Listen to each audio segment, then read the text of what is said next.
Hello, dear BA students. Welcome to another lesson in discourse analysis. Today, we're going to continue talking about approaches to discourse analysis. And this time we have ethnography of communication. Ethnography of communication, proposed by Dell Hymes, 72 and 74. Ethnography of communication is the study of interpretation of language and culture, which focus on the patterning of communication behavior. This is a definition of ethnography of communication by Hymes, 62. Later on developed the theory. The concept of ethnography of communication was introduced by Dell Hymes, 62, natural way of sharing knowledge, maintaining social status with rules or social relationship is communication of an ethnic group. Okay, so this concept, the ethnography of communication, according to Hymes, is a natural way of sharing knowledge, maintaining social status with rules or social relationship is communication of ethnic group. So we're talking about the communication of, so we have ethnography. So ethno, that is the communication of ethnic groups, etc.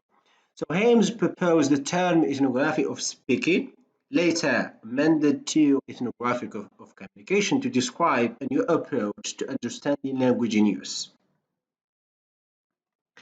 The goal of ethnography of communication is to study the communicative competence of a specific speech community by discovering and analyzing patterns of communication that organize the use of language in particular communicative activities.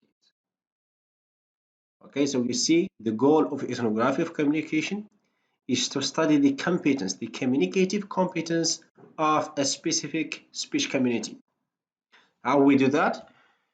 By discovering and analyzing, patterns of communication, how language is used in a certain society, how it is organized, etc. So the ethnography of communication examines speech events within the social context in which they occur, and in particular examines patterns of language use in specific groups, how each ethnic group, for example, use language, what are the patterns or the rules, communities, institutions, and societies. So the aim of the ethnography of communication is to explore the means of speaking available to members of a particular community. This includes the examination of formal, informal, and ritual events within a particular group of speakers.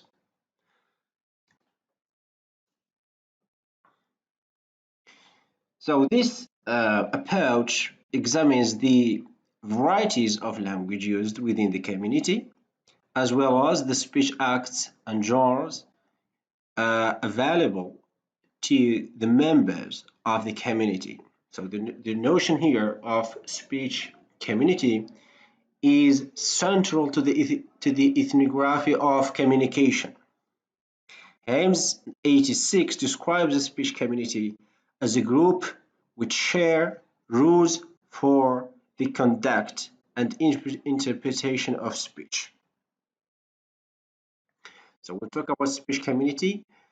It's a community in which members of a certain group or in this community share rules. Okay, they have almost the same interpretation of speech. A number of criteria for identifying a speech community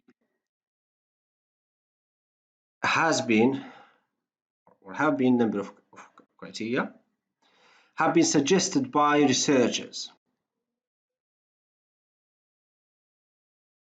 So we have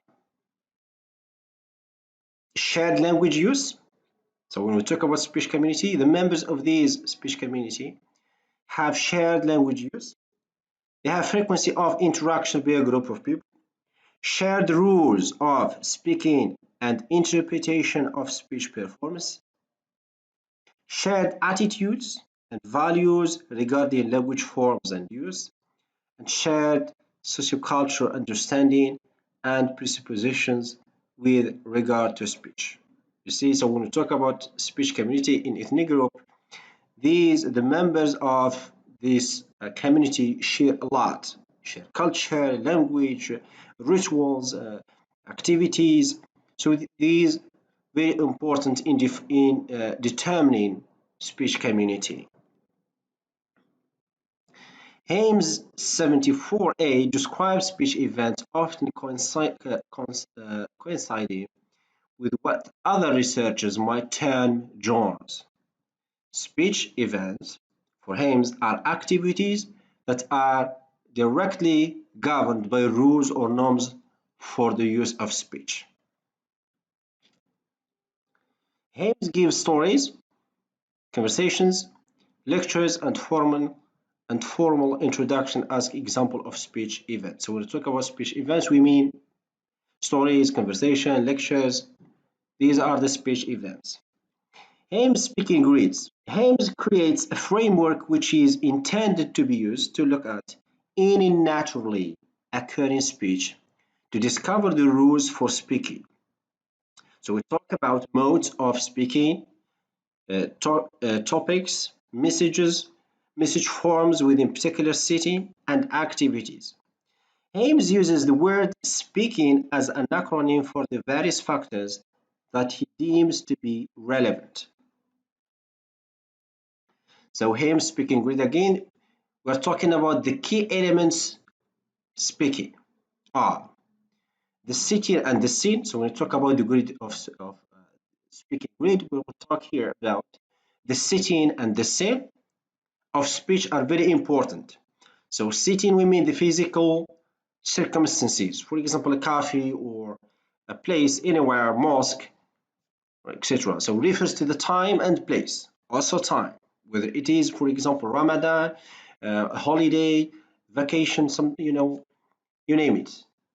In each of these times, you have certain language. For example, at time of Ramadan, people use religious language a lot. In time of holidays and Christmas or Eid al-Adha for the Muslims. So we have these are very important elements of speaking. The concrete physical circumstances in which speech takes place. And then we'll talk about the subjective definition of an occasion. It refers to the abstract psychological setting or the cultural definition of the occasion. So here, the scene, we mean the psychological setting and the cultural setting of an occasion. So we have the setting and the scene. This is one element.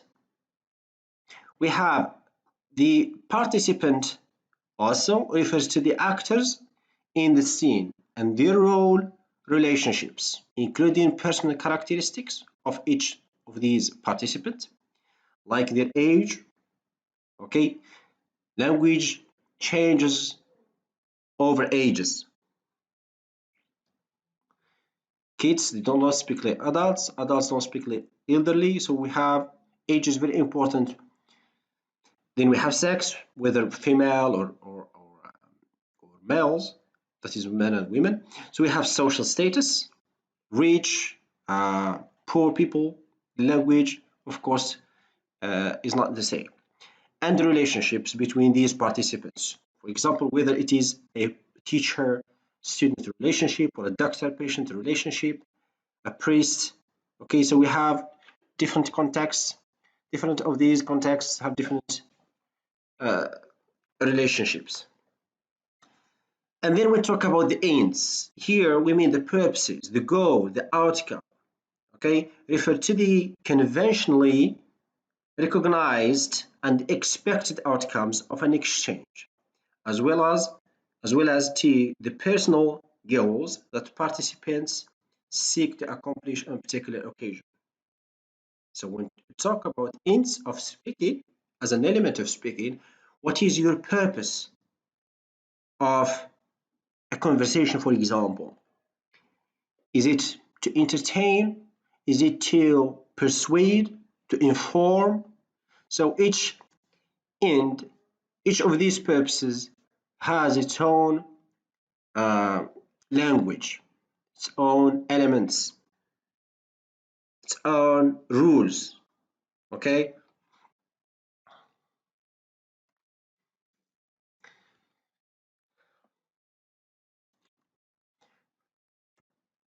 Okay, so we have act sequence. Here we talk about message form and content. It refers to the actual form and content of what is said. That is the message. What is it? What is the content of the message? The precise words used, how they are used, and the relationship of what is said to the actual topic at hand. Then we have key, which refers to the tone, manner, or spirit in which a particular message is conveyed, whether it is light-hearted, serious, mocking, sarcastic. Okay. We have also instrumentalities. This one refers to the choice of particular channel, for example, oral, written, or telegraphic, and to the actual forms of speech drawn from community repertoires, such as the language, dialect, code, or register that is chosen. So if we use oral language, it has its own form of speech, its own language repertoire, its own dialect, code. If you are writing, also it has its own structure that is used, for example, commas and full stop, things that you cannot use in oral speech.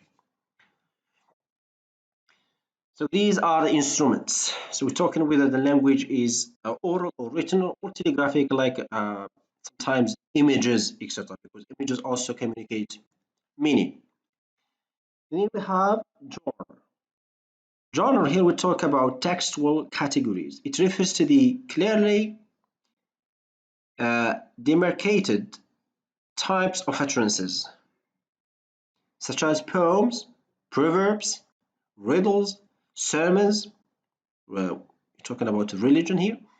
Prayers, lectures, and editorials, the culture category of talk.